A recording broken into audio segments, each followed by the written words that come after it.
Bukas na muli ang nawasak na National Road sa Dipakulaw, Aurora. Nakaligtas man sa Super Typhoon Uwan. Hindi pa rin kampante ang mga residente sa lalawigan. Ang detalye sa agenda report ni Ian Maghanoy. Live mula sa Dipakulaw, Aurora. Ian, ano na ang latest dyan? Willard, abala na ang mga residente ng dinalungan dito sa probinsya ng Aurora sa pagkukumpuni ng kani-kanilang mga kabahayan na nasira at nawasak dahil sa hagupit ng nagdaang Super Typhoon Uwan. Tila ba isang deja vu para sa mag-asawang si Malu at Loreto ang muling magkumpuni ng nawasak na bahay dahil sa bagyo. Kwento nila, winasak ng nagdaang Super Typhoon Pepito noong 2020 ang kanilang bahay dahil sa storm surge na dulot nito.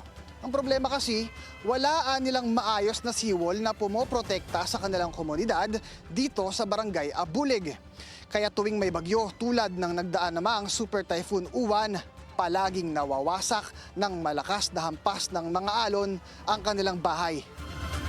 Yung bahay po namin, pinasok po ng makapal po na putik. Saka po yung kusina po namin nawalan po ng bubong.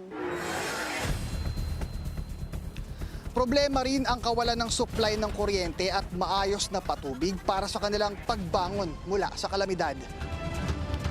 Dapat nga mapansin din kami ng gobyerno, madugsungan yung dyan, seawall. Kasi tuwing bumabagyo, ganito po lagi nangyayari dito.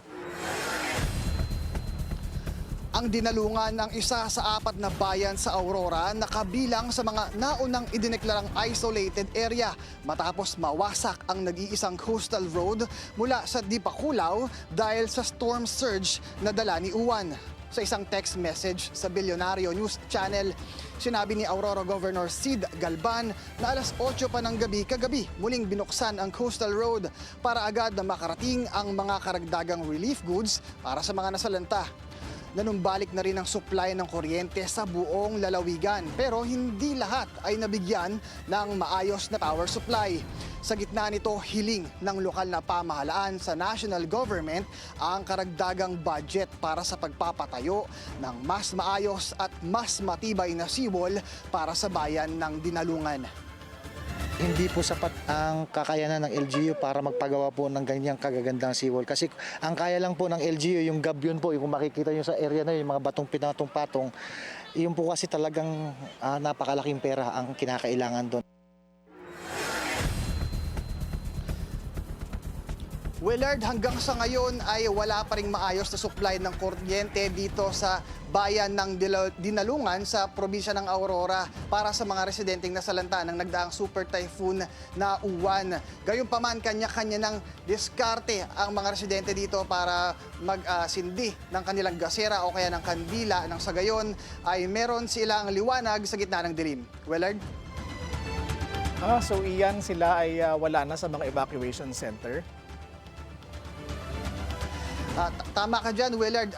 Iba sa mga residente ng Dinalungan ay wala na sa mga evacuation center dahil nagkukumpuni na sila ng kanilang mga bahay na pawang winasak ng nagdaang Super Typhoon Uwan. Willard?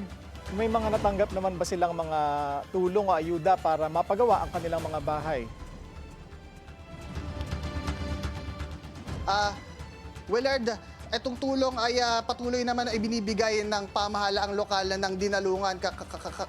Sa madaling salita, kanina nga dito ang alkalde ng Dinalungan at chinek niya kung paano ang naging sitwasyon dito sa Dinalungan at inaasahan na bukas ay darating na rin ang relief operations. Willard? Sana ay makabangon na sila agad. Maraming salamat. Ian Maghanoy, nag-ulat ng live mula sa Dipakulaw, Aurora.